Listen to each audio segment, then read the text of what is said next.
దేవుని వాక్యాన్ని మనం ధ్యానం చేద్దాం. పరిశుద్ధ గ్రంథం నుండి కొత్త నిబంధన పాఠ్య భాగం పత్రిక పాఠ్య భాగం హెబ్రీయులకు రాసిన పత్రిక 13వ అధ్యాయం. హెబ్రీయులకు రాసిన పత్రిక 13వ అధ్యాయం మొదటి 2 భాగాలు నేను చదువుతాను, జాగ్రత్తగా వినండి.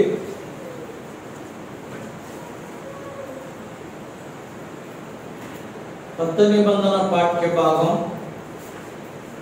పత్రిక పాఠ్య భాగం హెబ్రీయులకు రాసిన పత్రిక 13వ అధ్యాయం 1-2 వచనాలు. సహోదర ప్రేమ నిలవరముగా ఉండనియుడి, ఆతిథ్యము చేయ మరువకుడి, దాని వలన కొందరు ఎరుగకయే దేవదూతలకు ఆతిథ్యం ఇచ్చిరి. ఇన్ని ప్రార్థన చేసుకుందాం. తల వంచండి, కళ్ళు మూసుకుందాం. జీవం గల మా దేవా, మీకు వందనాలు. కుమారుడు మా రక్షకుడు జీవాధిపతిని యేసుక్రీస్తు ప్రభు, మీకు స్తోత్రాలు. పరిశుద్ధాత్ముడా, మీకు స్తుతులు చెల్లిస్తున్నాము స్వామి. తండ్రి, బలహీనతలను తొలగించి ఆశలు లేని పరిస్థితుల్లో నిరాశ కొట్టివేసి నీ కనికరము నా మీద, ముఖ్యంగా ఈ పరిచర్య మీద వచ్చి ఇలాగ నిలబెట్టి నీ సన్నిధిలో వాక్యాన్ని ధ్యానించే భాగ్యాన్ని మరలా నాకు ఇచ్చినందుకు నీకు తల వంచి చేతులు జోడించి నమస్కారం చేస్తున్నాను. సంఘము నీ కొరకు ఎదురు చూస్తుంది. ఆయా ప్రాంతాలను బిడ్డలు ప్రభు నీ వాక్యం కొరకు ఆశపడుతున్నారు. దైవదేవ, వాక్యమును వారికి మాకు వివరించి నీ వాక్యమున్న భాగ్యాన్ని పంచుమని యేసుక్రీస్తు వారి పుణ్యనామం అడుగుచున్నాము పరమ తండ్రి, ఆమేన్. మంచిదండి. మరోసారి మన ప్రభు అయిన యేసుక్రీస్తు వారి శుభనామంలో మీ అందరికీ వందనాలు తెలియజేస్తున్నాను. దేవునికి స్తోత్రం చెల్లిస్తున్నాను. హల్లెలూయా. పోయిన వారం మనం ఇద్దరు బిడ్డలకు పేర్లు పెట్టాం. జాయిషి, రోడా. జాయిషి అంటే సంతోషమని నేను చెప్పాను. రోడా అంటే చెప్పాను కానీ పేరు అర్థం మర్చిపోయాను. రాత్రి కుటుంబ ప్రార్థనలో డైషి అడిగింది నాడు, అత్తయ్య గారు జాయిషి అంటే అర్థం చెప్పారు, రోడా అంటే అర్థం చెప్పలేదని. నేను చెప్పాను అనుకున్నాను కానీ ఇప్పుడు అందరికీ అర్థమయ్యేలా చెప్తున్నాను. రోడా అంటే గులాబీ పువ్వు. చప్పలు కూడా తిరిగిపరచండి. నేను ఇంకా ముద్దుగా పిలుచుకోవాలంటే రోజా. కనుక గమనించండి, అది అంతకు మించిన విషయాలు ఏమి లేవు. ఆవని వచ్చింది, సంతోషం. పిల్లలు కొంతమంది కొత్తగా వచ్చిన వారు ఉన్నారు, వారికి వందనాలు తెలియజేస్తున్నాను. అని విని ఇక్కడికో వెళ్ళి గాలిలో ఎగిరి ఇక్కడికి వచ్చినట్టు తెలిసింది, వారికి కూడా వందనాలు. దేనికి స్తోత్రం చెప్పండి. ముందుకు రండి పెద్దలు, ముందుకు వచ్చి కూర్చోండి. విమానంలో పక్క పక్కన కూర్చున్నారు కదా, ఇప్పుడు ముందు కూర్చోవాలి కదా. బహుశా అతి చిన్న వయసులో మీరేనేమో మన ఊరిలో విమానం ఎక్కిన వాళ్ళు. దేవునికి స్తోత్రం చెప్పండి. హల్లెలూయా. సరే, వాక్యాన్ని మనం ధ్యానం చేద్దాం. ఈరోజు అంశం ఆతిథ్యం. చెప్పండి ఏంటి ఆతిథ్యం అంటే? అర్థం ఏంటంటే ఇంటికి వచ్చిన వారిని గౌరవంతో ప్రేమించి మంచి ఆహారం పెట్టి వారిని ప్రేమతో పలకరించి వారి బాగోగులు గుర్తించి వారికి సహకరించుట అనేది ఆతిథ్యం అని పెద్దలు చెప్తూ ఉంటారు. ఈ ఆతిథ్యము గమనించండి. కొన్నిసార్లు పెట్టిన వారిని గురి చేసి చూపించండి. ఈ ఆతిథ్యము కొన్నిసార్లు ఏమైపోతుందంటే విడిపోతుంది. ఆ ఇంట్లో బంధువులు కలిపి ఒకసారి, కుటుంబ సభ్యులను ఒకసారి, లేకపోతే ఫ్రెండ్ సర్కిల్ని ఒకసారి, లేకపోతే క్లాస్మేట్స్ అని ఒకసారి, ఇంకా మనం చూస్తే గమనించండి ఆ ఇంటి పేర్లను ఒకసారి అడుగుతాం కదా. వాళ్ళలో మేము బంధువులు అమ్ముకున్నామని ఒకసారి, ఇలాగ ఆతిథ్యం విడిపోతుంది. కానీ అది సరైన ఆతిథ్యం కాదు. బైబిల్ చెప్పే ఆతిథ్యం వేరు. దేవునికి స్తోత్రం చెప్పండి. హల్లెలూయా. మనకు గమనించండి, దేవుని వాక్యం చెప్తుంది, ఇక్కడ వాక్యం చెప్తుంది, ఆతిథ్యము చేయ మరువకుడి, దానిని చేయుట వలన కొందరు ఎరుగకయే దేవదూతలకు ఆతిథ్యం ఇచ్చిరి. దేవునికి స్తోత్రం చెప్పండి. అయితే పరిశుద్ధ గ్రంథం ఏం చెప్తుంది? మత్తయి రాసిన శుభవార్త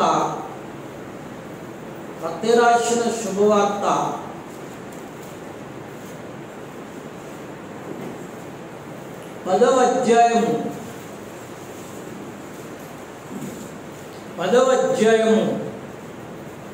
40వ వచనం నుంచి మనం చూస్తే, మిమ్మును చేర్చుకొని వాడు నన్ను చేర్చుకొనును, నన్ను చేర్చుకొని వాడు నన్ను పంపిన వాడిని చేర్చుకొనును, ప్రవక్తను చేర్చుకొని వాడు ప్రవక్తను చేర్చుకుని వాడు ప్రవక్త ఫలమును పొందును, నీతిమంతుని చేర్చుకొని వాడు నీతిమంతుని ఫలము పొందును. మరియు శిష్యుడని ఎవడు ఈ చిన్నవారిలో అతనికి గిన్నెడు చన్నీళ్లు ఇచ్చునో వాడు తన ఫలము పోగొట్టుకొనడని నిశ్చయముగా మీతో చెప్పుచున్నాను. దేవునికి స్తోత్రం చెప్పండి. హల్లెలూయా.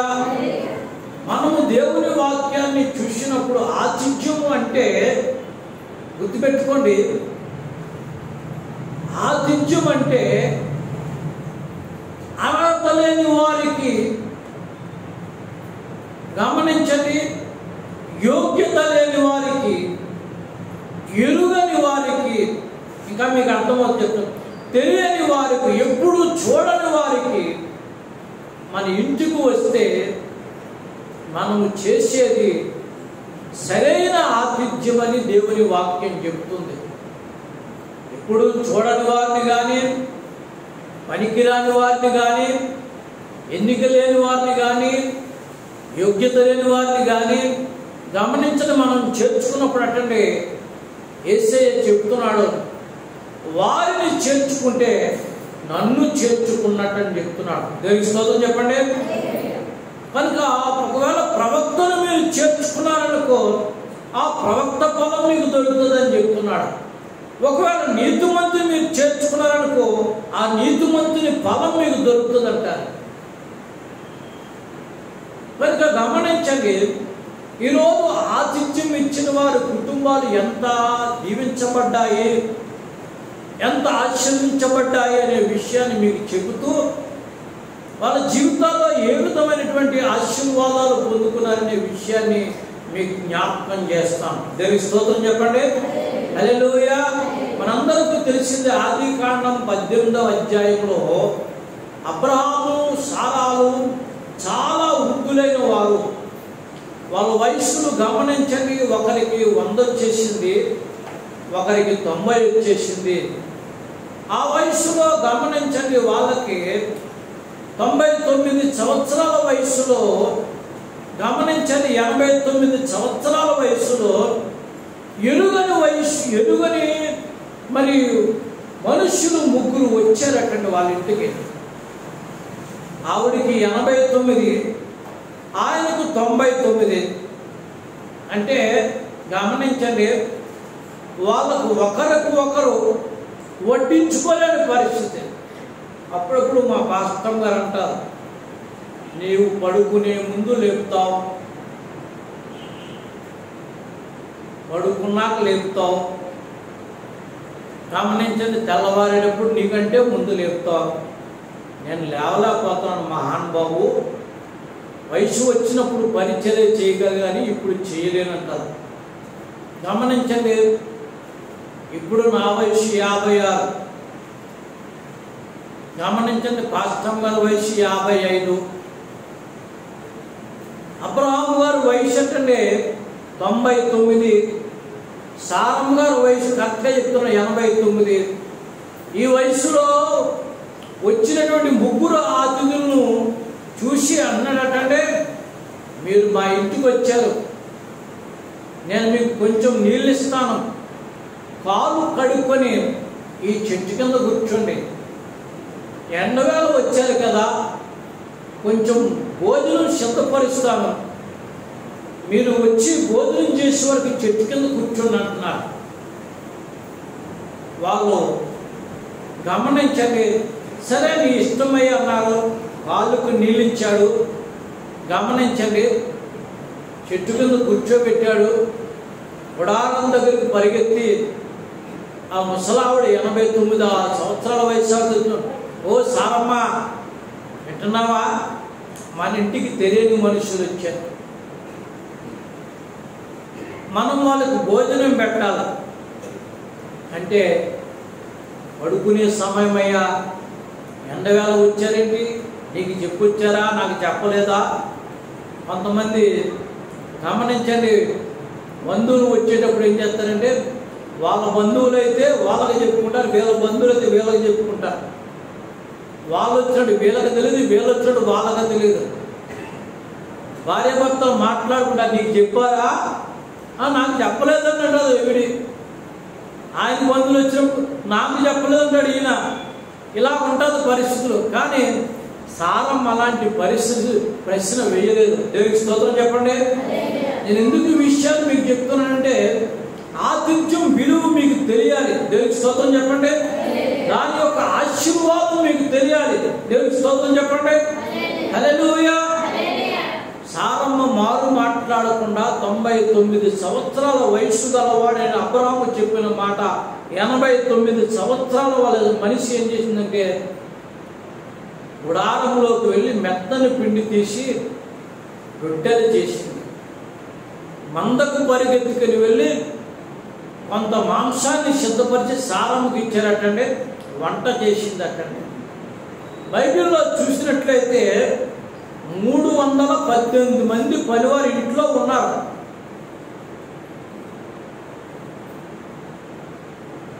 వర్ణమ్మ చెప్పి ఎంతమంది?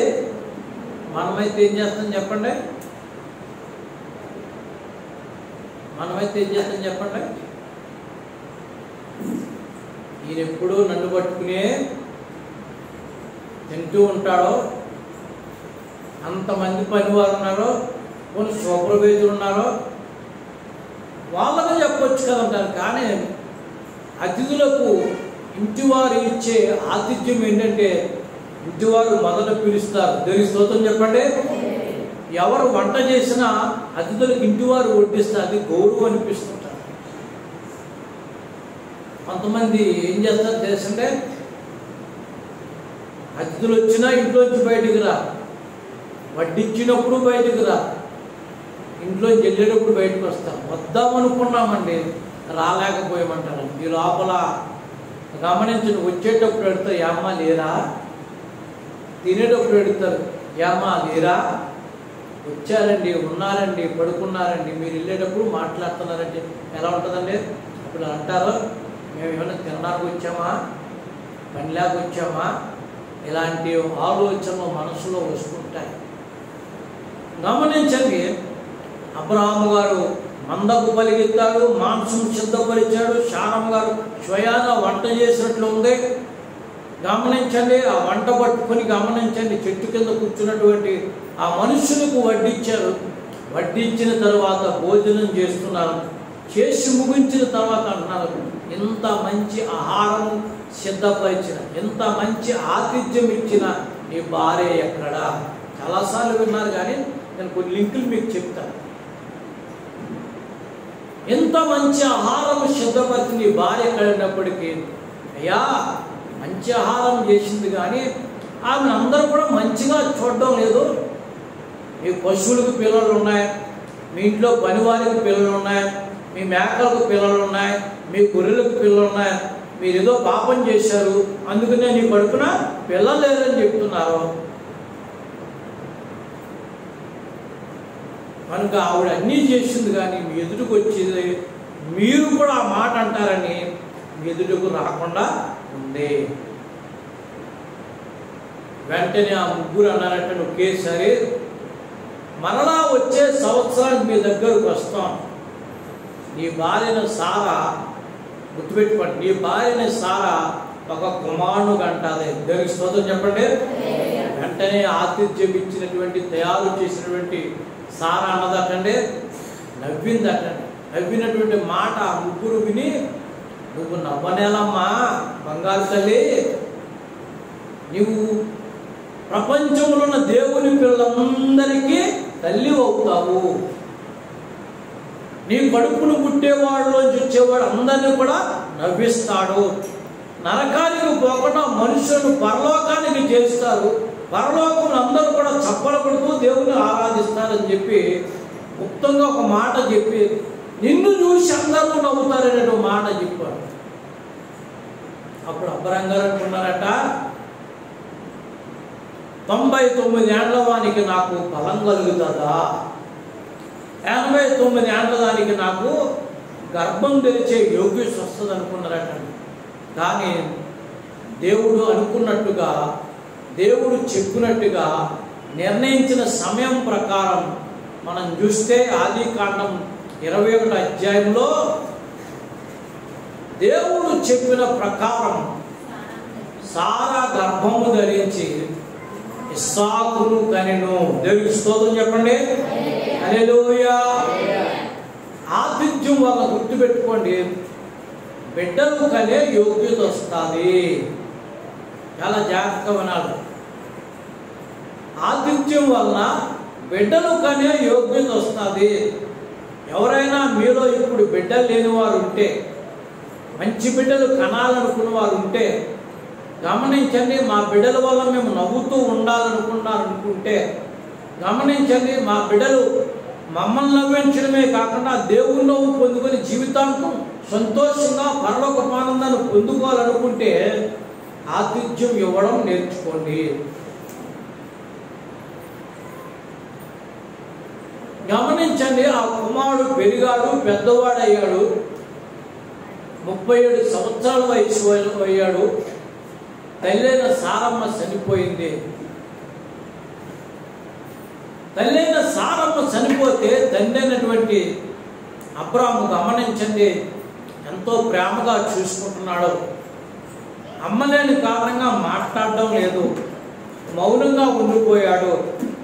ఇలా 3 సంవత్సరాలు కుమారుని గమనించిన తర్వాత దేవుణ్ణి అడిగాడు, అమ్మలేదు కదా, ఈ అబ్బాయికి కొడుక్కి పెళ్లి చేయాలని ఆలోచన చేస్తున్నానని చెప్పి దేవుణ్ణి అడిగితే, ఇక్కడ కానాడు పిల్లలు ఎవరిని కూడా ఈ అబ్బాయికి వీళ్ళకి పెళ్లి చేయకు, నీ బంధువుల ఇంట్లోంచి పిల్లలు తీసుకురమ్మని చెప్పాడు. దేవునికి స్తోత్రం చెప్పండి.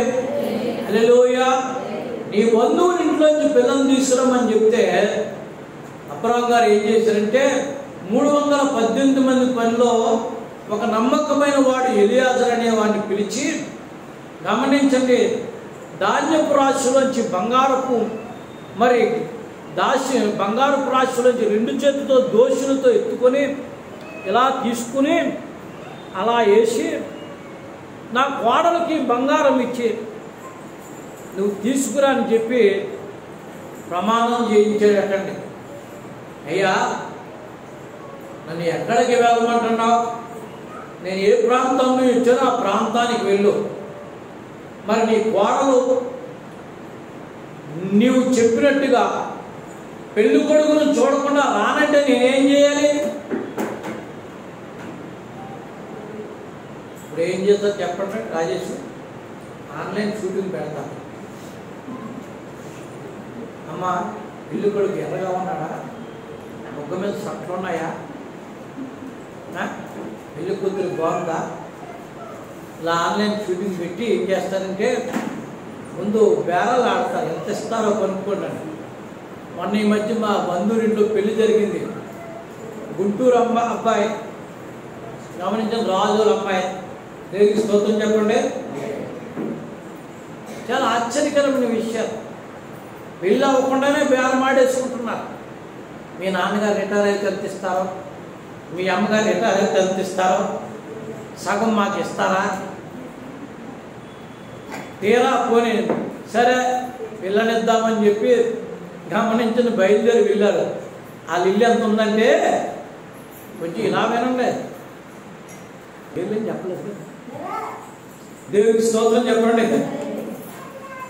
తీరా గమనించండి, పెళ్లి కూతురు తండ్రి తల్లి ఏం చేయాలంటే వారు కట్టించుకుని గుంటూరు వెళ్ళారు. వాళ్ళ ఇల్లు ఎంత ఉందంటే మా వంటగది అంత ఉన్నాను.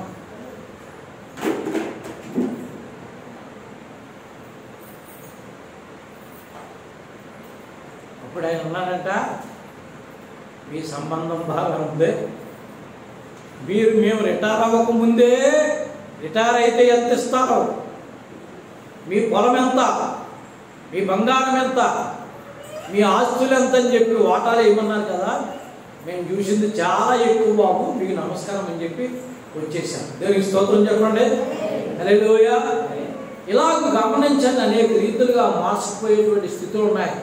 కానీ నమ్ముకున్న దేవుడు మోసపోయే దేవుడు మాత్రం కాదు. దేవునికి స్తోత్రం చెప్పండి. హల్లెలూయా. ఈ అబ్బాయి పెరిగాడు, పెద్దవాడయ్యాడు, పెళ్లి వయసు వచ్చింది, తల్లి చనిపోయింది. అంత ఆతిథ్యం ఇచ్చినటువంటి మనుషులు కాదు. రెండు చేతులు దేవుని స్తోత్రం చెప్పండి. వాళ్ళ దేవదూతలు అంటే చప్పుడు వేసిన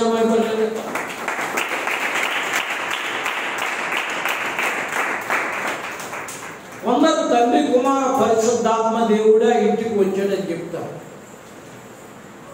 గమనించండి, అంత నమ్మకం వల్ల, దేవుని అనుగ్రహం వల్ల పుట్టినటువంటి ఆ ఇంట్లో అంత ప్రేమగా ఆతిథ్యం ఇచ్చి పెంచిని సంపాదించుకున్న కుమారుడు పెళ్లి చూడకుండా చనిపోయినటువంటి ఆ కుమారుడు పెళ్లి చేయడానికి తండ్రి ఏం చేశాడంటే ఎలియాజరుని పిలిచి బంగారపు రాశిలోంచి 2 చేతులతో దోషులతో కోసి మూట కట్టి నా కోడలకి అని చెప్పి బంగారం పంపించాడు. ఎలియాజరు గమనించిన ఆ ప్రాంతపు హద్దుల్లోకి వెళ్ళి, ఆ ప్రాంతపు హద్దుల్లో ఒక బావి కనబడితే ఆ బావి దగ్గర మోకరించి, ఈ బావి నీళ్ళు ఎవరైతే తోడుకొని పైకి వస్తారో, పెళ్లి కాని పిల్ల ఎవరైతే ఉన్నారో, ఆ నీళ్లు తోడుకుని వచ్చి ఆ పిల్లలు నేను నీళ్ళు అడిగితే నువ్వు తాగు, నీ ఒంటులకు తాగని ఎవరు అడుగుతారో ఆ పిల్లే నా యజమానికి భార్యని చెప్పారు. దేవునికి స్తోత్రం చెప్పండి. హల్లెలూయా. రెండు చేతులతో స్తోత్రం చెప్పండి. అప్పుడు వేసారు భయపరచండి.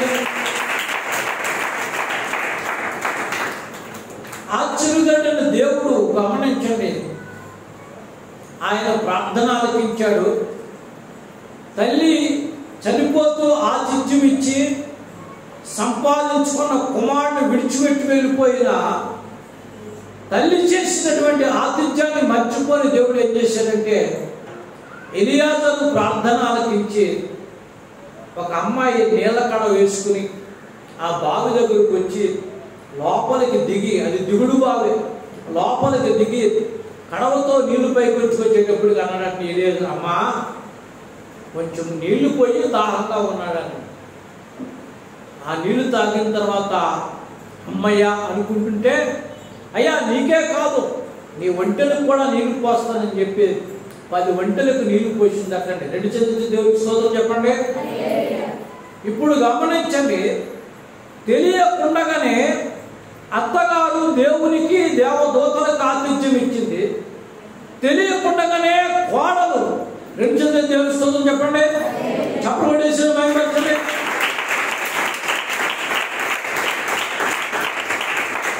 అలా చెప్తుంది. తెలియకుండానే తను వెళ్ళే ఇల్లు ఏదో తెలియకుండానే మంచి నీళ్ళు ఇచ్చి ఆతిథ్యం ఇచ్చింది.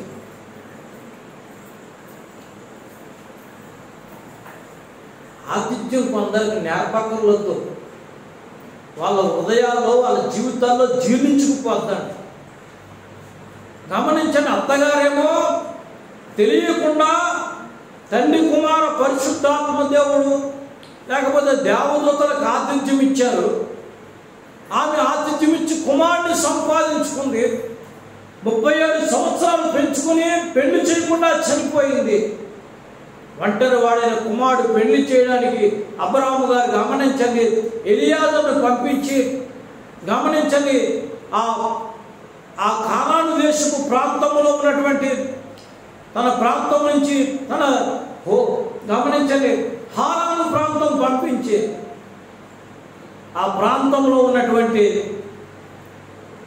తన స్వగ్రామం వెళ్ళి ఎలియాజరును చెప్పి నా కుమారునికి భార్యను తీసుకురానున్నప్పుడు ఎలియాజరు ప్రార్థన చేసి మోకరించగా లాబానింట్లో బెత్యేలు కుమార్తె వచ్చి మిల్కాకు బెత్యేలు పుట్టిన కుమార్తె రెబకా వచ్చి నీళ్లు ముంచి ఎలియాజరుకు నీళ్లు దాహం తీర్చి ఆతిథ్యం ఇచ్చింది. గమనించండి, ఆశ్చర్యకరమైన విషయం ఏంటంటే అత్తగారు అన్నం పెట్టి కొడుకును సంపాదించుకుంది. కాబోయే కోడలు నీళ్ళిచ్చి చెప్పండి, నిర్మలంగా చెప్పండి, కాబోయే కోడలు ఏం చేసిందంటే కేవలం నీళ్ళిచ్చే భర్తను సంపాదించుకుంది.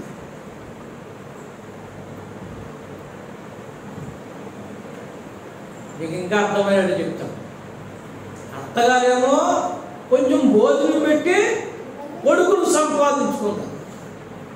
కడవ వచ్చి వట్టి నీళ్ళు ఇచ్చి చెప్పు చెప్పు భర్తను సంపాదించుకుంది. దేవునికి స్తోత్రం చెప్పండి. అక్కడ దాగిపోయింది ఆశీర్వాదం అనుకుంటున్నారా? అసలైన ఆశీర్వాదం చెప్తాను మీకు. ఆమె కడవ వంచగా నీళ్ళు వచ్చాయి. దేవుడు ఆమె కడుపులోంచి జీవధారలు ప్రవహించి యేసుక్రీస్తు వారిని పుట్టించాడు. దేవునికి స్తోత్రం చెప్పండి. ఆ వంశం ఏమైపోయిందండి? దేవుని వంశంగా మారిపోయింది. ఆతిథ్యం విలువ ఇప్పుడు తెలిసిందా? ఆతిథ్యం విలువ ఇప్పుడు తెలిసిందా? ఎంత విలువైన ఆతిథ్యం అండి. నేను రాత్రి పరిశుద్ధాత్మ దేవుడిని అడిగినప్పుడు ఎందుకు ఈ మాటలు చెప్పమన్నావు కదా, చాలాసార్లు చెప్పానంటే ఎప్పుడూ చెప్పేదే వాక్యం, కానీ ఆతిథ్యం విలువ కొంతమందికి తెలియదు. వాళ్ళ బంధువులు వాళ్ళకు పెట్టుకుంటారు, వీళ్ళ బంధువులు వీళ్ళకి పెట్టుకుంటారు, వాళ్ళ పెళ్ళికి వీళ్ళ చెల్లి పెట్టుకుంటారు, వీళ్ళ బంధువులు వీళ్ళ చెల్లి పెట్టుకుంటారు. మరి లేనోళ్ళు ఎవరు పెడతారా? నీకు ఎప్పుడు సంపూర్ణమైన ఆశీర్వాదం వస్తుంది, నీకు ఎప్పుడు సంపూర్ణ దీవెన వస్తుంది, నీకు ఎప్పుడు సంపూర్ణమైన సంతోషంగా వంశంగా నీ వంశం పరలోక వంశంగా మారుతుంది. గమనించండి, అత్తగారు భోజనం పెట్టి కొడుకును సంపాదించుకుంది. కోడలు మంచినీళ్ళు ఇచ్చేది చేసిందంటే యజమాని సంపాదించుకుంది. ఆ వంశంలో గమనించండి, ఇస్సాకు కడుపున యాకోబు పుట్టాడు, యాకోబు కడుపున యోధా పుట్టాడు, యోధా కడుపున దావీదు పుట్టాడు, దావీదు వంశంలో యేసుక్రీస్తు పుట్టాడు. ఎంత ఆశీర్వాదకరమైన వంశం వచ్చిందండి. అన్ని ఆశీర్వాదాలు నీ కళ్ళ ముందు కనబడాలనుకోవడం తప్పు.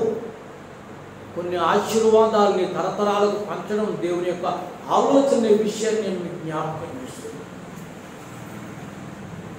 కనుక ఈ మధ్యాహ్నం గమనించండి, ఆతిథ్యం వలన చాలా విలువైన ఆశీర్వాదాలు మనకు దొరుకుతాయనే విషయాన్ని మీకు జ్ఞాపకం చేస్తున్నాను. రెండు చేతులు దేవునికి స్తోత్రం చెప్పండి. హల్లెలూయా.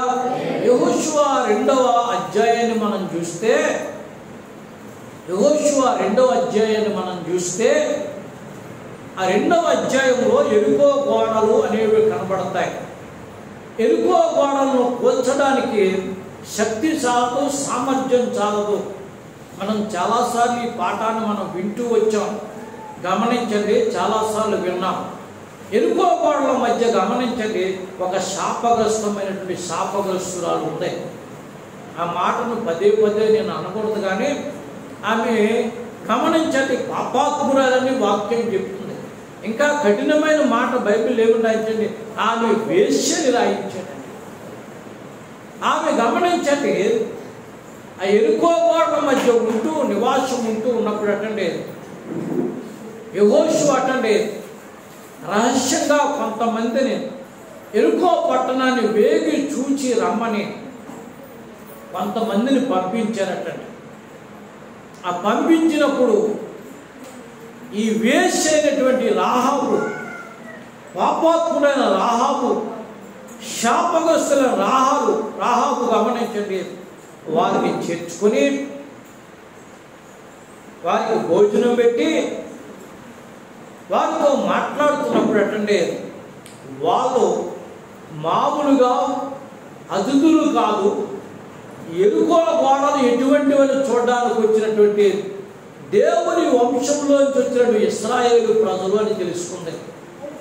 వాళ్ళకు ఆతిథ్యం ఇవ్వడమే కాకుండా గమనించండి, వాళ్ళతో ప్రేమగా మాట్లాడటమే కాకుండా వాళ్ళ యొక్క దేవుని గురించిన ఆలోచన ఆమె జ్ఞాపకం చేసుకుంది. ఈ లోపల ఆ ఇంటి తలుపు తట్టారు.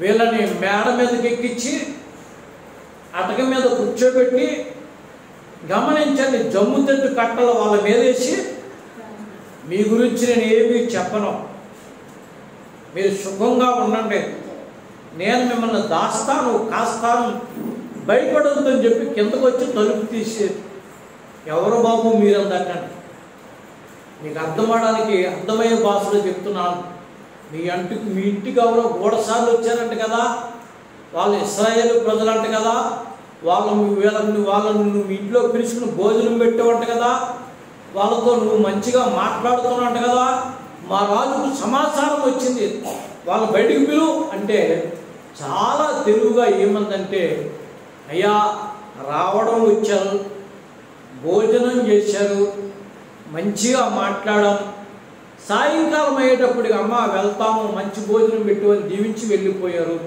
వాళ్ళ గురించి మాత్రం నాకేమీ తెలియదని చెప్పింది. వాళ్ళ మరలా తలుపు తీసుకుని బయటికి వెళ్ళిపోయారు. ఎలాగ వెళ్ళారని చెప్తే ఇలాగ అరణ్య మార్గం గుండా వెళ్ళిపోయారని చెప్పారు. చప్పటి దీని పరిచయం.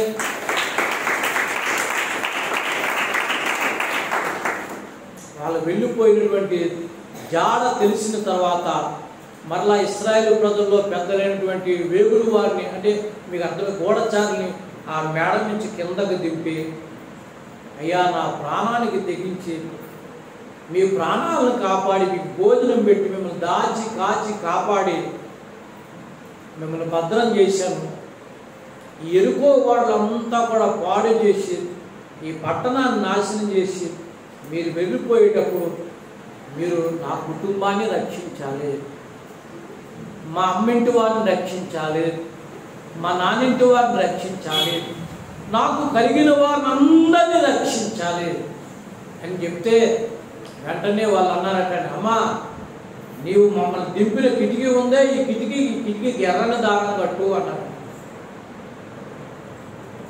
అలాగేం చెప్పారు, వాళ్ళ కిటికీ గుండా ఎర్రని దారం కట్టి వాళ్ళు వెళ్ళిపోయారు.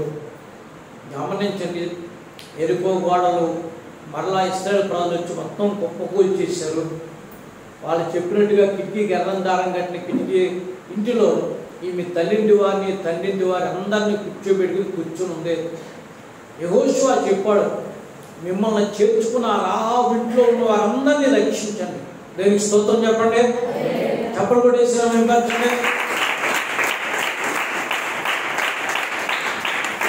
వాళ్లకు ఆతిథ్యం ఇవ్వడం వలన, గుర్తుపెట్టుకోండి, వాళ్లకు ఆతిథ్యం ఇవ్వడం వలన, వాళ్లకు ప్రేమతో భోజనం పెట్టడం వలన ఆమె ఇంటి వారందరూ కూడా ప్రాణాలతో బతికారు.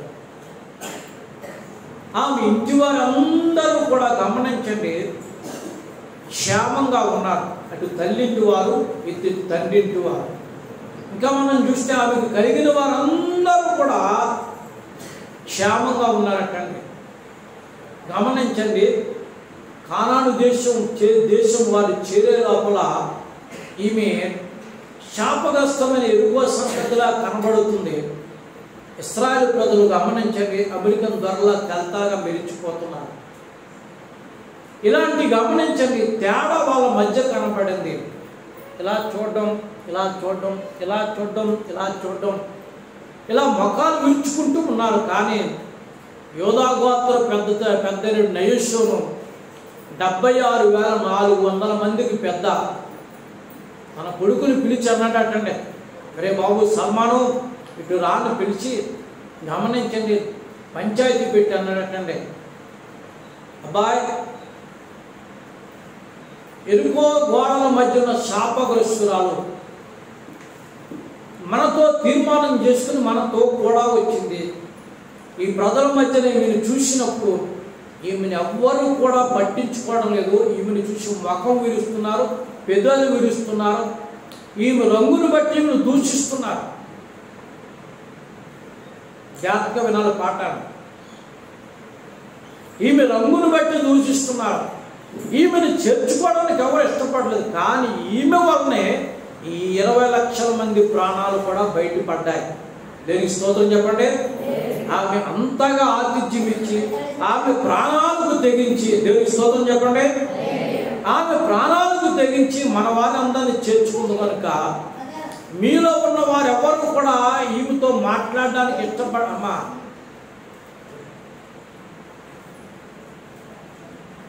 మాట్లాడకుండా ఉంటున్నారు. కాబట్టి ఒక విషయం చెప్తున్నాను, సమాజం ఎదుట సల్మాను బాబు ఈమె మెడలో మంగళసూత్రం కట్టు. దేవునికి స్తోత్రం చెప్పండి. చాలాసార్లు ఈ పాఠం మీకు చెప్పాను. ఈమె మెడలో మంగళసూత్రం కట్టగలగానే యోధా గోత్రపు నయస్సును పెద్ద అయినటువంటి కొడుకైనటువంటి సల్మాను భార్యగా గమనించని రాహాబు మారిపోయింది. దేనికి స్తోత్రం చెప్పండి. హల్లెలూయా. ఆశ్చర్యకరమైన విషయం ఏంటంటే ఆమె భార్యగా మారడానికి కారణం ఏమిటంటే మొట్టమొదటిగా ఆతిథ్యం.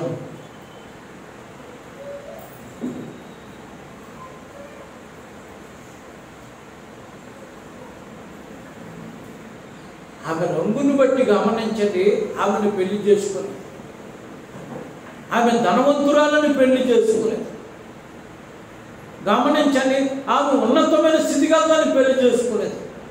ఆమె హృదయం ఉందే, గుర్తుపెట్టుకోండి, ఆమె హృదయం ఉందే ప్రాణానికి తెగించి ఇశ్రాయేలు ప్రజల్ని కాపాడింది. దేవునికి స్తోత్రం చెప్పండి. దాన్ని చూసి నయస్సుని ఏం చేశాడంటే తన కోడలుగా ఆమెను ఇంటివాడిగా చేర్చుకున్నాడు. ఇప్పుడు చెప్పండి, ఇప్పుడు నయస్సును కోడలు సల్మాను భార్య, ఆమెను చూసి ఎవరు పెద్ద విరచడానికి వీల్లేదు. యెహోషువ కానాను దేశాన్ని పంచేటప్పుడు మీకు చాలాసార్లు మళ్ళా జ్ఞాపకం చేస్తున్నాను. కానాను దేశాన్ని పంచేటప్పుడు బెత్లెహేము ఆమె వాటాగా వచ్చింది. 2 చేతులెత్తి దేవునికి స్తోత్రం చెప్పండి. చప్పుడు కూడా సినిమా మెంబర్స్.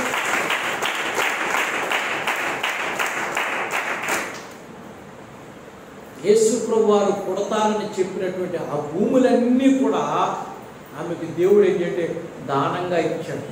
దేనివల్ల చెప్పండి స్థిరం గారు? కేవలం ఆతిథ్యం ఇవ్వడం. కేవలం ఆతిథ్యం ఇవ్వడం వలన యేసు ప్రభు వారు పుడతారని చెప్పబడినటువంటి భూములన్నీ కూడా దేవుడు ఆమెకు స్వాచ్ఛంగా ఇచ్చాడు. ఆమె పేర్లు రాయించాడు. ఆమె వాటా వచ్చింది. అంత మాత్రమే కాదు, ఆమె కడుపున బోయేజు పుట్టాడు. మీ అందరికీ తెలుసు. ఆ బోయేజుకు రూతుకు పెళ్లి చేస్తే చెప్పండి ఒబేదు పుట్టాడు. చెప్పమ్మ, ఒబేదు కడుపున యెష్యా పుట్టాడు. యెష్యా కడుపున దావీదు పుట్టాడు. దావీదు వంశంలో యేసుక్రీస్తు పుట్టాడు.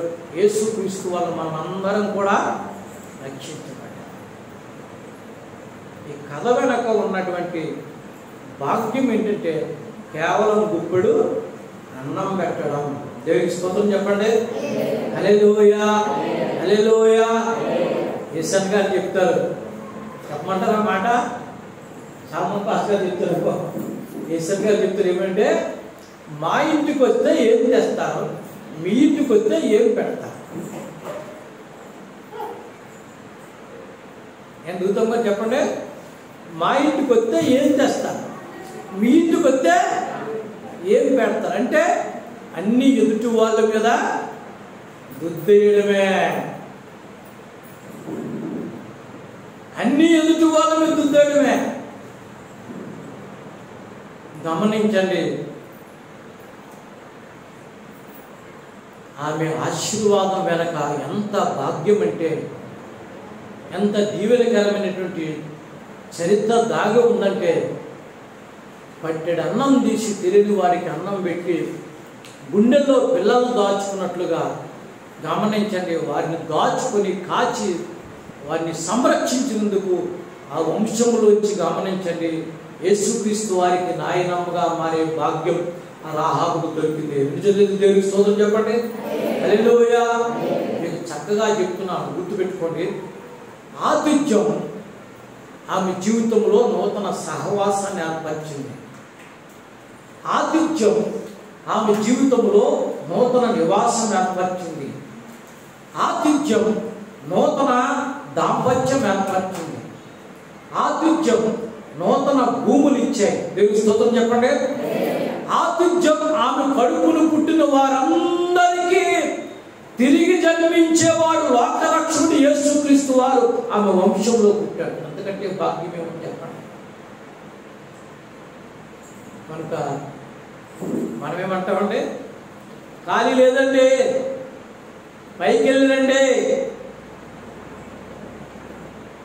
ఎన్ని రోజులైనా ఆ స్నాక్స్, ఆ పీసులు, ఆ చికెన్లు, ఆ బిర్యానీలు ఎక్కడుంటాయండి? ఫ్రిడ్జ్లోనే ఉంటాయి.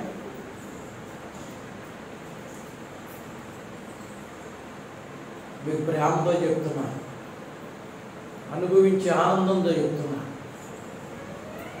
ఇంటికి వచ్చిన వారికి కడుపు తడవండి, ఆతిథ్యం ఇవ్వండి. నడిచేది తెలుస్తుందని చెప్పండి. ఈ వంశాన్ని పరలోకపు వంశంగా మార్చు. మా పెద్దలు నేర్పింది, దేవుడు మాకు నేర్పింది.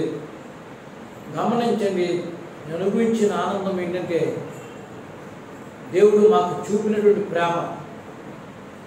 పౌలు భక్తుడు అంటాడు, మేము దరిద్రులమై ఉండగా మాసిదోనియా సంఘం వారు మాటి మాటికి మా అవసరం తీర్చి మాకు ఆతిథ్యం ఇచ్చారు. దేవుని స్తోత్రం చెప్పండి. హల్లెలూయా. ఎంత దీవెనకరమైన సంఘం. వారు దరిద్రులండి, వారి శక్తిని పెంచింది, దేవుని పక్షంగా దేవుని పనికి సహాయం చేశారని చెప్పి పౌలు భక్తుడు మాసిదోనియా సంఘం గురించి చెప్తూ ఉంటాడు. కనుక దేవుని బిడ్డలుగా మనం నేర్చుకోవాల్సింది ఏంటంటే, ఆశీర్వాదకరమైన దినాలు మనకు వస్తున్నాయి. దేవుని స్తోత్రం చెప్పండి. హల్లెలూయా, హల్లెలూయా. కనుక దేవుని బిడ్డలుగా మనం నేర్చుకోవాల్సింది ఏంటంటే, గుర్తుపెట్టుకోండి, ఒక ఆశీర్వదించబడిన వంశంగా మనం ఉండాలనేటువంటి విషయాన్ని పరిశుద్ధాత్మ దేవుడు సెలవిస్తున్నాడు. ఒక దీవించబడిన వ్యక్తులుగా, ఒక దీవించబడిన కుటుంబాలుగా, ఒక వర్ధిల్లే కుటుంబాలుగా మనం ఉండాలండి. ఎంత డబ్బు మనం ఖర్చు పెడుతున్నామండి. వైద్యానికి కావచ్చు, లేకపోతే మరో దానికి కావచ్చు. మనం చెప్తే ఎన్ని మీరు మా ఇంటికి చూస్తాను బట్టి, కాబట్టి మీరు మా ఇంటికి చూస్తున్నారు, మీరు చెప్పేస్తారు.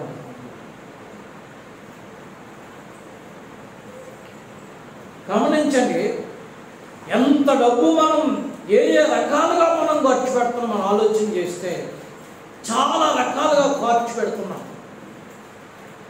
చాలా రకాలుగా.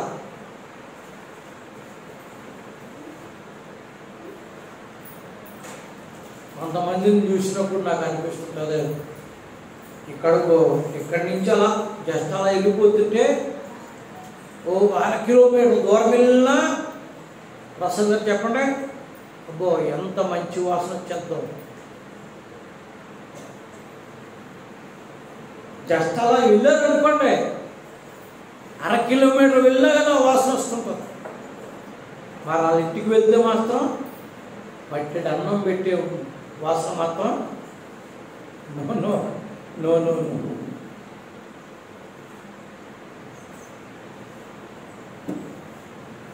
దేవుని వాక్యం చెప్తుంది, ప్రేమతో చెప్తుంది.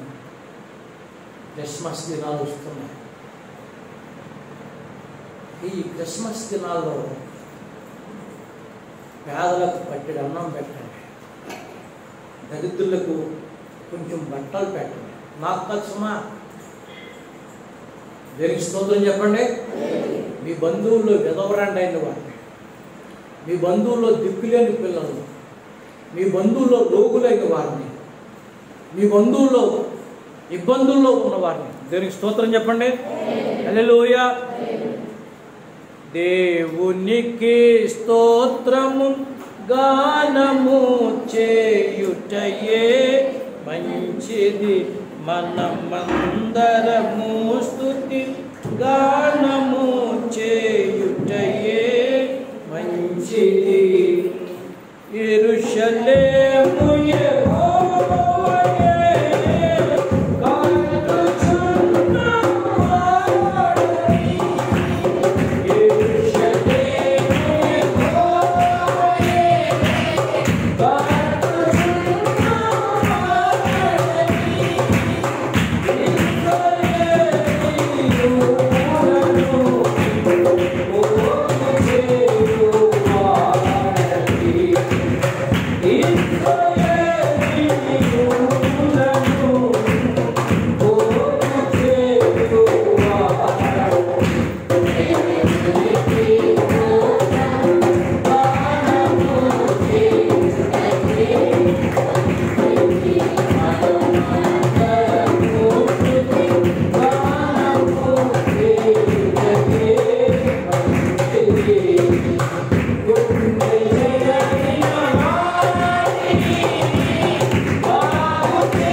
తెలిసిందే. ఎస్తేరు గ్రంథం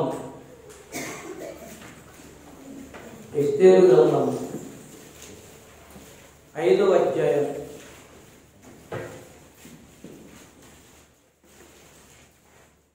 5వ అధ్యాయం జాగ్రత్తగా వినండి.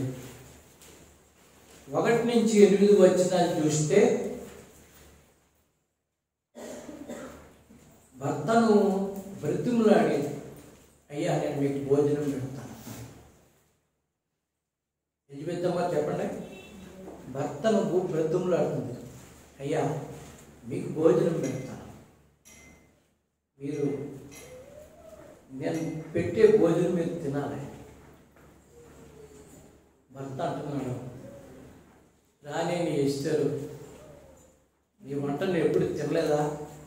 నీ గురించి నాకు తెలియదా? అసలు నువ్వు వచ్చిన పని అంటే చెప్పు, రాజ్యంలో సగ భాగం ఇస్తానంటే అంటుంది. లేదయ్యా, మీరు నా వంట తిని 4 రోజులు పైన అయిపోయింది,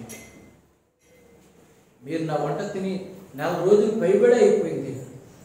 మీరు ఒక్కసారి వచ్చి నేను ఇచ్చే భోజనం చేస్తే అప్పుడు మీరు నేనేం కావాలో సమయం బట్టి అడుగుతాను. దేవునికి స్తోత్రం చెప్పండి. అసలు ఏ భార్య అయిన చరిత్రలో భర్తను భోజనం చేయమని బ్రతుకులాడుతుందా? ఏ భార్య అయినా చరిత్రగా అంటే అంటాను, భర్తకు కూడా మనసుకు నచ్చేటట్లు అన్నం పెట్టడం కూడా ఒక ఆతిథ్యం. రోజు తెచ్చేస్తున్నాను, ఏమంటి పెట్టను, చచ్చిపోతున్నా నేను అంటాను. నువ్వు తినలా చచ్చిపోతే ఆయన బయట పని చేయలా చచ్చిపోతాడు. నేను అర్థం చేసుకుని చెప్తాను. నువ్వు వండలాగా చచ్చిపోతే ఆయన బయట నలిగిపోయి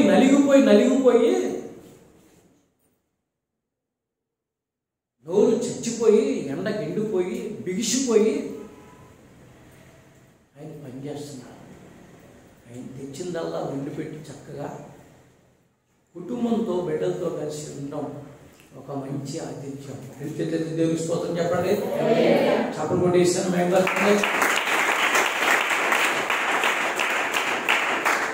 గమనించండి, భర్తను బ్రతుకులాడుతుంది. ఆ బ్రతుకులాడు ముందు ఇంకొక పని చేసింది దశ. 3 దినాలు కఠినమైన ఉపవాసం చేసిందట. భర్తతో మంచిగా మాట్లాడడానికి, భర్త తను అర్థం చేసుకోవడానికి. గమనించండి, ఆ రోజు రానే వచ్చింది. భోజనం ముందు కూర్చునే ముందు కూడా అడుగుతున్నాడు, అయ్యా మీరు భోజనం చేయండి, నాకు అర్ధరాజ్యం కావాలా, మీరు కావాలి కానీ. దేవునికి స్తోత్రం చెప్పండి. భార్యకి ఏం కావాలండి? వడ్డానం కావాలా, పట్టుచీర కావాలా క్రిస్మస్కి? ఆ పిల్లలకి ఏం కావాలి? రకరకాల రంగుల బట్టలు కావాలా? నేను అంటాను, ఏ పూట కాపూట చాలినంత ఆహారం యేసు ప్రభువానికి స్తోత్రం అని చెప్పే విధంగా పక్షి గూటులోకి తల్లి బిడ్డలకు ఆహారం పట్టుకొచ్చి పెట్టినట్లుగా సంతోషంగా కేరింతలు కొడుతూ తినడం అంతకంటే గొప్ప భాగ్యం మరో క్రిస్మస్ ఉంది. దేవునికి స్తోత్రం చెప్పండి. అదే నిజమైన క్రిస్మస్ ఆరాధన. హృదయపూర్వకంగా ప్రతిరోజు ఉదయం యేసు ప్రభువా మీరు మాకు ఇచ్చిన కుటుంబం, మీరు మాకు ఇచ్చిన ఆహారం, మీకు స్తుతులు చెల్లిస్తూ నీ వల్ల తిన్న ఆహారం అని చెప్తే అంతకంటే గొప్ప భాగ్యమైనటువంటి ఒక ఆహారం ఉండదు. అంత గొప్పగా తృప్తికరమైన నైవేద్యం దేవునికి ఏది ఉండదు. ఆయన ఇస్తారు. భోజనం ముందు కూర్చుని కూడా నేను అడిగేది నీకు అర్థమవుతుందా? నీకు సగరాజ్యం మహాప్రభు నాకు వద్దు, మీరు నా భోజనం తినండి, నేను పెట్టే భోజనం తినండి. ఎంత దీనమైనటువంటి భార్య! తన సొంత భర్త అయినా కూడా దేవునికి స్తోత్రం చెప్పండి. పక్కన పెట్టకుండా, పరామరకుండా కొంతమంది భోజనం పెట్టి అటు ఇటు తిరుగుతారు. మాకు వాళ్ళకి చెప్పాను, అంటే మా భార్య కస్టమర్ అలా తిరుగుతారని కాదు. ఆ కోడల పక్కన కూర్చుని, చాలా మనకు పెళ్లి చేసుకునే ముందు కోడల పక్కన కూర్చుని, నువ్వు నాకేమీ తేవద్దమ్మా అన్నావా? నువ్వు నాకేమీ తేవద్దమ్మా, నాకు కూతురు లేరమ్మా, నాకు కొంచెం అన్నం పెట్టు, నాకు కొంచెం అన్నం పెట్టు, అలో అది తీస్తే చాలు. నేను ఎప్పుడు ఏమన్నాను, ఇప్పుడు అన్న ఎదురు చెప్తున్నాను, ఆమె ఏమీ తేదని ఎప్పుడు ఆమె అడగలేదు. ఆమె ఏమి తెచ్చుకుందో ఆమె ఆమె పేరు ఉన్నాయి తప్ప ఏ రూపాయి కూడా నేను ముట్టుకోలేదు. నేను ఎందుకు ఈ విషయాలు మీకు చెప్తానంటే గమనించండి, పరలోక సంబంధమైన కుటుంబాలుగా, భూమి మీద ఆశీర్వదించబడిన బిడ్డలుగా మన బిడ్డలు ఉండాలి. యేసు ప్రభు కుటుంబంగా మనం ఎప్పుడూ దేవుని దీవెన పొందుతూ ఉండాలి. ఇదే మన జీవితంలో కోరుకునే భాగ్యమని, గొప్ప ఆతిథ్యమని నేను నమ్ముతూ ఉంటాను. దేవునికి స్తోత్రం చెప్పండి. హల్లెలూయా, హల్లెలూయా. సరే, భోజనం చేసిన తర్వాత అన్నాడు, ఎప్పుడైనా రాని నీ ఇస్తారు చెప్పండి, నీవు ఇచ్చిన మంచి భోజనం బాగుంది, నీవు ఇచ్చిన మంచి భోజనం బాగుంది. అయ్యా మిమ్మల్ని రమ్మన్నాను, మీరు వచ్చారు, ప్రధానమంత్రి గారిని రమ్మన్నాను, తీసుకొచ్చారు, మీకు నిండు వందనాలు. నేను మిమ్మల్ని ఇంకేమన్నా కానీ రేపు కూడా ఈయన తీసుకురండి, రేపు కూడా ఈయన తీసుకుని. ఆమె అర్థం ఏంటంటే, ఈ ప్రధానమంత్రి, ఆమె రాజు కూడా వచ్చిన ప్రధానమంత్రి, ఈమె తల్లింటి వారికి తండ్రింటి వారికి మెడకేం వస్తున్నాడంటే ఉడుకాడు బిగిస్తున్నాడు. ఇప్పుడైనా ఆ ప్రేమను వాడికి తెలియజేసి ఆతిథ్యం ఇస్తే వాడి జీవితాన్ని మార్చుకుంటాడు. దేవునికి స్తోత్రం చెప్పండి. హల్లెలూయా. ఆతిథ్యం గమనించండి కొన్నిసార్లు ఏం చేద్దంటే మనకు వచ్చే ఆపదల్ని తప్పిస్తుంది, ఇతరులకు అవకాశం ఇస్తుంది, అర్థం చేసుకునే మనసు ఇస్తుంది.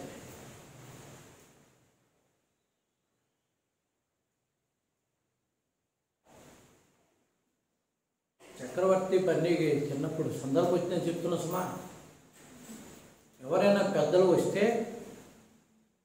వాళ్ళు వెళ్ళే వరకు కూడా వాళ్ళ స్కూల్కి వెళ్ళినా, స్కూల్ నుంచి ఇంటికి వచ్చినా వాళ్ళకు పరిచర్య చేయవలసిందే. వచ్చిన వాళ్ళు బూట్లు తుడవాలి.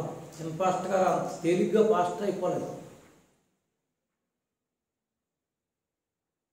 మోజెస్ పని అంత తేలిగ్గా పాస్టర్ అయిపోలేదు. సందర్భం వచ్చింది చెప్తున్నా. లేచి పుట్టే వరకు కూడా కింద కూర్చునే ఉన్నాడు ఆయన. నేను ఆయన పక్కన కూర్చోబెట్టుకోలేదు ఎప్పుడు కూడా. ఇస్సాక్ గారికి తెలుసు పెద్దలు. మోజెస్ అయితే డమ్ము కొట్టాలి, పాట పాడాలి. నేను లేచి ఆమె అనే వరకు కూడా అక్కడ కూర్చుని ఉండాలి. మధ్యలో వెళ్ళిపోవడానికి ఎక్కడికి వెళ్తాం కుదరదు. మన మోజెస్ ఇచ్చేటండి వాళ్ళ అన్నయ్య బ్రతికినందుకు, వాడు బ్రతికినందుకు, నేను బ్రతికినందుకు, వాడు కూతురు పుట్టినందుకు ఆతిథ్యం ఎంత మంచిగా ఇచ్చాడంటే అనుకున్నాను. మీ అమ్మ నేర్పింది మీకు ఆతిథ్యం అవడం, మీరు నేర్చుకున్నారు. అక్కడ చెప్పారు ఏంటంటే ఎంతవరకు వచ్చిన పాస్టర్లో అక్కడ చర్చి కట్టింది మొదలు ఏ పాస్టర్ గారు కూడా భోజనం పెట్టలేదు అక్కడ.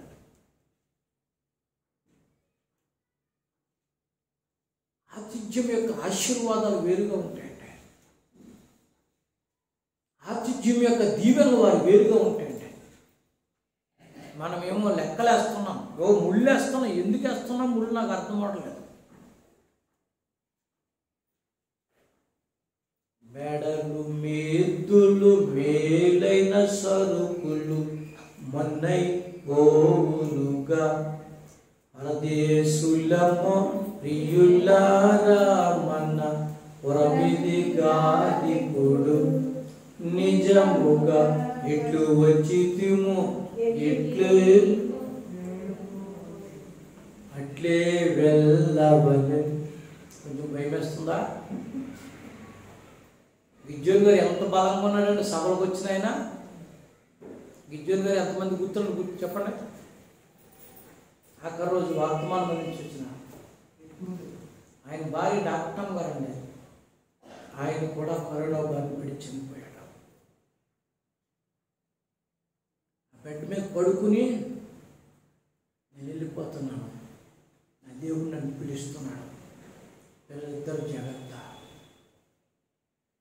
పాస్టర్ అడిగిన, బాబు మీరు మళ్ళా రావాలంటే, అమ్మ తప్పకుండా వస్తాను, కడుపు నిండా భోజనం పెట్టాను కదా, ఇది గుర్తుంది నాకు, ఆతిథ్యం గుర్తుంది నాకు.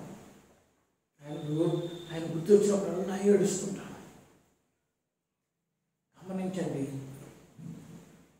భూమి మీద ఉన్నంత కాలం సంపాదించుకునే భాగ్యంలో ఒక్కటి ఇతరులకు భోజనం పెట్టి మిగిలిన మన పిల్లలకు ఆశీర్వాదం పంచడం.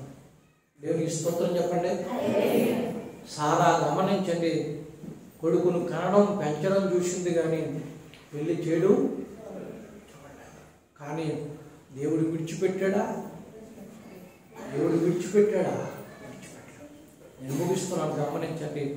ఎస్తేరు తన భర్తతో చెబుతుంది, మళ్ళా ఈయన రేపు కూడా తీసుకున్నది. ఈ లోపల గమనించండి, ఎస్తేరు యొక్క ఆలోచన ఏంటంటే ఈ భోజనము తినైనా ఈ హామాను మనసు మారదేమని.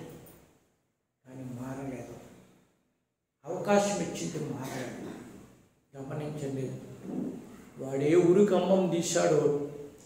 గమనించండి, ఎవరికైనా ఉరికమ్మం వేరే స్థలాల్లో చెందపరుస్తారు. వాడి ఇంటి ముందు తవ్వాడు అంటే మొద్దుకై ఉరికమ్మం. ఎదుటివాడి సమాధి గట్టు మన ఇంట్లో తవ్వుకుంటామండి. ఎవరన్నా మీకు అర్థం కూడా చెప్తాను. ఎదుటివాడి సమాధి స్థలం మన ఇంట్లో తవ్వుకుంటామండి. ఇంటి వెళ్తామో చెప్పండి, మనం తవ్వుతాం. వాడికి సమాధి గట్లు దొరుకుతుంది. కానీ వీడు అంటే ముద్దుకై సమాధి తోటి ఎక్కడితో పడి విజ్ఞాన గారు వాడింటి ముందు తవ్వుకున్నాడట. వాడు తవ్వుకున్న వాడు వేలాడి తీసిన ఉరికమ్మం వాడిని ఉరి తీసిందటండి. గమనించండి, ఎస్తేరు ఆతిథ్యం 127 దేశాలు ఉన్నటువంటి తమ జనాంగం అంతటిని కూడా రక్షించింది. దేవునికి స్తోత్రం చెప్పండి. హల్లెలూయా. మీ యజమానులకు మంచి భోజనం పెట్టండి. నేను ముగిస్తున్నాను. మీ యజమానులకు మంచి భోజనం పెట్టండి. మీ శత్రువులను భోజనానికి పిలండి. వాళ్ళు మనసు మార్చుకుంటారా? సరే, మార్చుకోకపోతే దేవుడికి వదిలేయండి. యేసు ప్రభువు వారు చెప్పింది మత్తయి రాసిన సువార్త 5వ అధ్యాయం 42, 43, 44 వచనాల్లో, మీరు మీ శత్రువులను ప్రేమిస్తేనే మీరు దేవుని పిల్లలు అవుతారు. దేవునికి స్తోత్రం చెప్పండి. మీరు పరలోకపు దేవుని పిల్లలు అవుతారు. ఆశీర్వాదకరమైనటువంటి విషయం. గమనించండి. ఆఖరిగా ముగిస్తున్నాం, గుర్తుపెట్టుకోండి. చూడండి, లూకా రాసిన సువార్త 7వ అధ్యాయం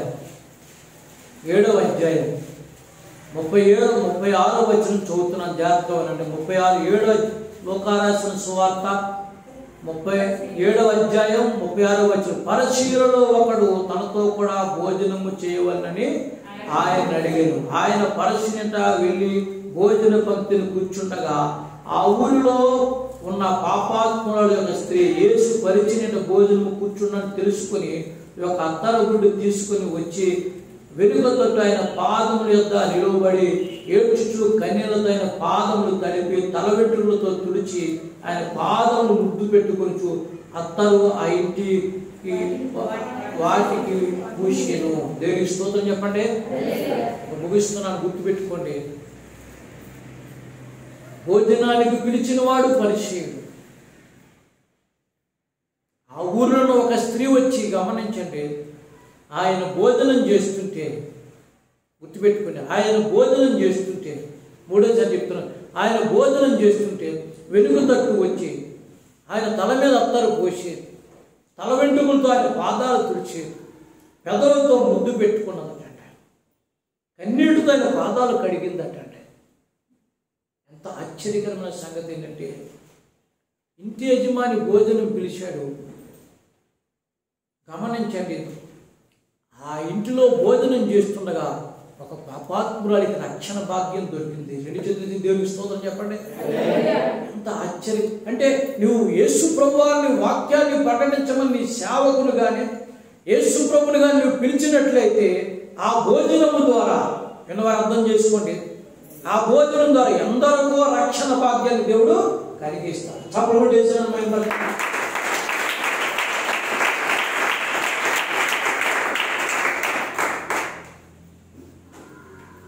గమనించండి, మీరిచ్చే ఆతిథ్యాలు ఏవి కూడా వృధా కావు.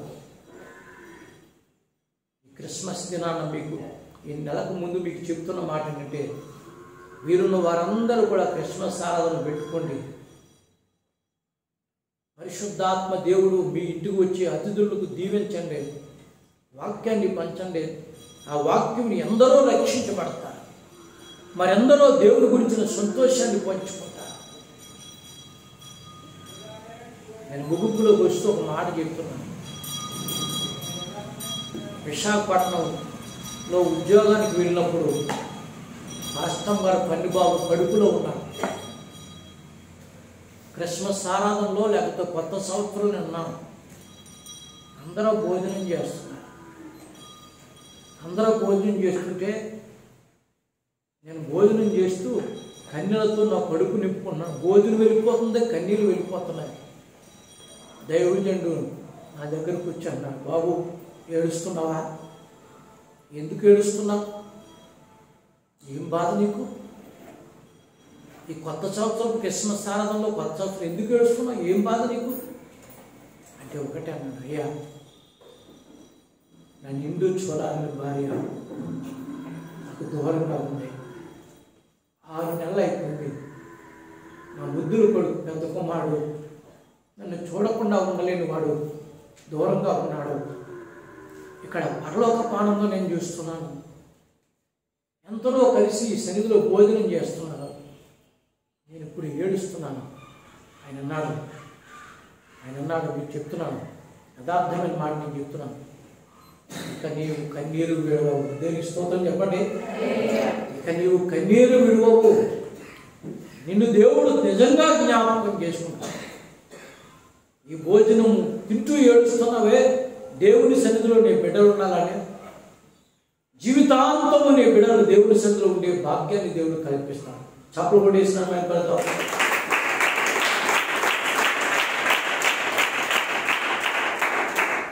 ప్రియమైన వాళ్ళరా, ఆతిథ్యం అనేది, పేదలకు భోజనం పెట్టడం అనేది క్రిస్మస్ దినాల్లో ఒక ఆశీర్వాదకరమైనటువంటి విషయం, ఒక దీవెనకరమైన విషయం. మీరు ఏ రీతిలో మీ స్థాయికి ఇస్తున్నారనేది ముఖ్యం కాదు. మీ స్థాయికి తగ్గట్టుగా ఎవరికి ఏ విధంగా పెడుతున్నారు, ఆ ఇంట్లో యేసుప్రభుని చేర్చుకున్నారా, యేసుప్రభు ప్రేమతో వాళ్ళకి పెడుతున్నారనేది ముఖ్యం. దేవునికి స్తోత్రం చెప్పండి. అలాంటి ఆతిథ్యాన్ని మనం ఇద్దాం, పొందుకుందాం, ఇతరులకు గమనించండి, క్రీస్తు ప్రేమను ప్రకటిద్దాం. దేవుడికి కొద్ది మాటలు దీవించి ఆశీర్వదించి ఆతిథ్యంలో మనల్ని ముందుకు నడిపించును గాక. ఆమె ప్రార్థన చేసుకుందా. లేచి నిలబడండి, తల వంచండి. లేచి నిలబడండి, తల వంచండి, కళ్ళు పోసుకుందాం. కళ్ళు వంచండి, కళ్ళు పోసుకుందాం. ప్రేమగల మా తండ్రి గారు, మీకు వందనాలు నాయన. ఆతిథ్యం ఇవ్వడం ద్వారా వచ్చే భాగ్యం కొడుకును సంపాదించుకోండి. ఆతిథ్యం ఇవ్వడం ద్వారా మంచి భర్తను సంపాదించుకోండి. ఆతిథ్యం ఇవ్వడం ద్వారా దేవుని వంశంలో ఏకమవ్వాలి. ఆతిథ్యం ఇవ్వడం ద్వారా గమనించండి, ఇంటి వారందరినీ రక్షించుకొని శాపాన్ని దోషాన్ని దాన్ని విడిచిపెట్టి నూతన వంశాన్ని దేవుని కొరకుగా ఏర్పాటు చేసుకోవడం. ఆతిథ్యం ఇవ్వడం ద్వారా శత్రువుల బారి నుంచి గమనించండి తమ వంశాలన్నీ కాపాడుకొని భర్తకు భోజనం పెట్టి ఆతిథ్యం ఇవ్వడం ద్వారా ఒక దీవెన పొందుకోవడం. చివరిగా ఆతిథ్యం ఇవ్వడం ద్వారా పాపాత్ములను నీతిమంతులుగా మార్చే అవకాశాన్ని కలిగించడం. ఎంత గొప్ప మధురమైన మాటల చేత ఈ రోజున మమ్మల్ని తృప్తిపరిచినందుకు మీకు వందనాలు. ఎంత గొప్ప దేవుడు నాయన, ఎంత గొప్ప దేవుడు. నిమ్మలంగా ఉన్నప్పుడు నీ కృపచాటును కాపాడి దీవెనకరమైన వర్తమానం అందించవు. మీ చిత్తమైతే స్వామి అండి, ఇంకా 2 రోజులు మధ్యలో ఉంది ప్రభువా. వచ్చే ఆనంద మాసంలో దాన్ని మేమందరం ఆతిథ్యాలు ఇచ్చుకుంటూ పొందుకుంటూ క్రీస్తు ప్రేమ అందరికీ పంచుకుంటూ ప్రభువా నీ యొక్క బిడలుగా మారిపోవడానికి, అనేక మందిని మార్చుకోవడానికి, నీ సంతోషానితలు పంచడానికి సహాయం చేయండి. ఆతిథ్యం ఇవ్వడం మరవకండి. దేవదూతలకు ఆతిథ్యం ఇచ్చారు తెలియకని చెప్పి వాక్యం ద్వారా మీరు మాతో మాట్లాడినందుకు స్తోత్రాలు. మా ప్రార్థన అంగీకరించమని కూడి వచ్చిన బిడ్డలందరితో మాట్లాడారు. యేసు నామమున ప్రార్థించి స్తుతించి అడుగుచున్నాము పరమ తండ్రి. ఆమేన్. అందరికీ